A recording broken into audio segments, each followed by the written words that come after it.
Víctor Font, 48 anys, consultor, primera vegada candidat, 4.710 signatures.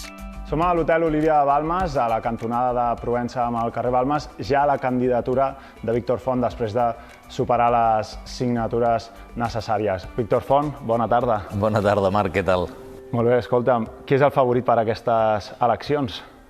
Bé, ara ha començat la campanya i jo crec que no hi ha favorits. És una nova fase, havíem de passar el tall, som 3 i ara confrontar projectes. Quants més debats, millor. Parles de 3, per tot el que hem sentit i que dius, no? La Porta és més al passat, tu ets al futur i Toni Freixa el situem en aquests 3, a on el situem?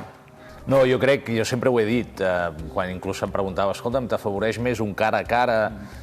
Sempre he explicat que amb independència del número de candidats que siguem, pel que jo he escoltat, al final es tracta de confrontar un projecte que és el nostre, que intenta d'una vegada per totes portar el Barça al segle XXI i confrontar-lo amb el model que ens ha servit fins ara, que és un model presidencialista, que és un model on els socis i les sòcies només comptem una vegada cada 6 anys quan hi ha eleccions a la presidència del Barça, un model on els ingressos tenen fonts d'ingressos tradicionals, on el paper de la dona en el club pràcticament no existeix, etc. I nosaltres el que creiem és que per fer front als reptes de futur i a les oportunitats, que són moltes, calen nous lideratges, calen noves idees, cal innovació, cal gent jove, cal aire fresc, cal lideratges compartits, cal fer les coses d'una altra manera. I, de fet, per exemple, tot aquest procés d'aquests darrers dies, amb la recollida de signatures, la validació, tot aquest... Es demostra, no? Es demostra que estem ben bé anclats al segle passat, encara.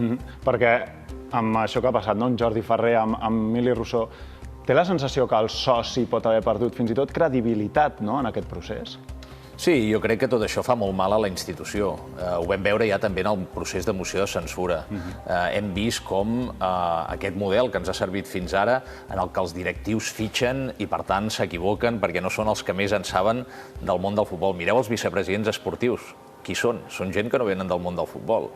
Te n'adones que tot ens ha funcionat fins ara, però és que, clar, és que han passat moltíssimes coses aquests darrers anys.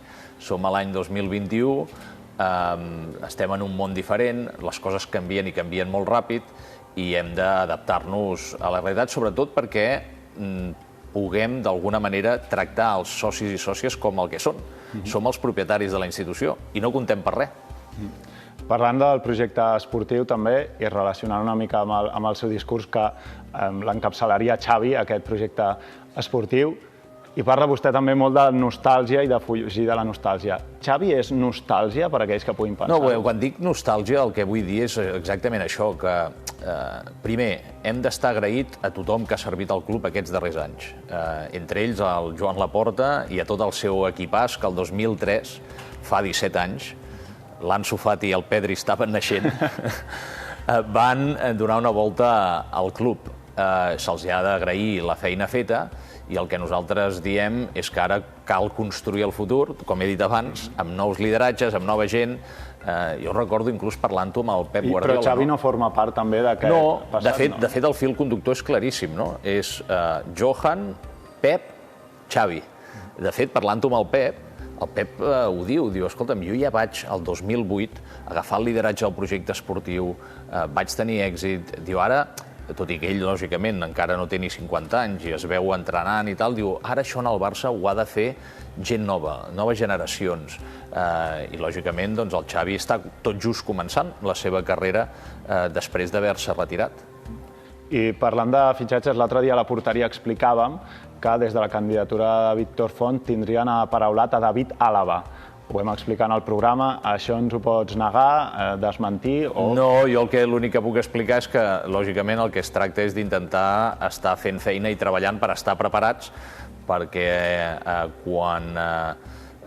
si tenim l'honor de governar, el projecte esportiu s'implementi, doncs que hi hagin els deures fets, no? I és evident que la situació econòmica del club és molt dolenta, per tant, no podem aspirar a fer grans inversions, però fer un seguiment de mercat i veure quins jugadors de qualitat que poguessin complementar la plantilla actual on no s'hagi de fer una inversió important i que després, lògicament, puguin adaptar-se a les restriccions de massa salarial, doncs és una bona cosa a fer. Ara li preguntaré sobre aquests salaris dels jugadors relacionats amb el tema econòmic del club, però amb aquests fitxatges d'aquest mercat d'hivern que podria estar acabant, si el senyor Tusquets decidís reunir els ja candidats per afrontar el fitxatge d'Eric Garcia, què diria Víctor Font? Doncs que és el que toca. Ara estem en una situació excepcional i jo penso que ara que som 3 candidats, que més cadascun de nosaltres estem convençuts de que podem fer una molt bona feina al capdavant del club, doncs si podem ajudar a la Junta Gestora i al senyor Tusquets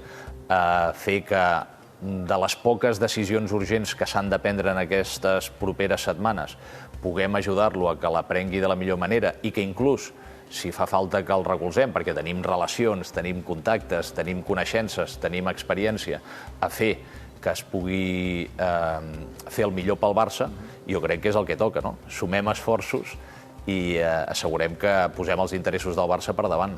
I en la part econòmica, creu que els salaris dels jugadors es poden sostenir molt de temps o durant moltes temporades en el nivell en què estan? Seria una mesura seva rebaixar salaris? Sí, doncs malauradament no és un tema d'opinió subjectiu.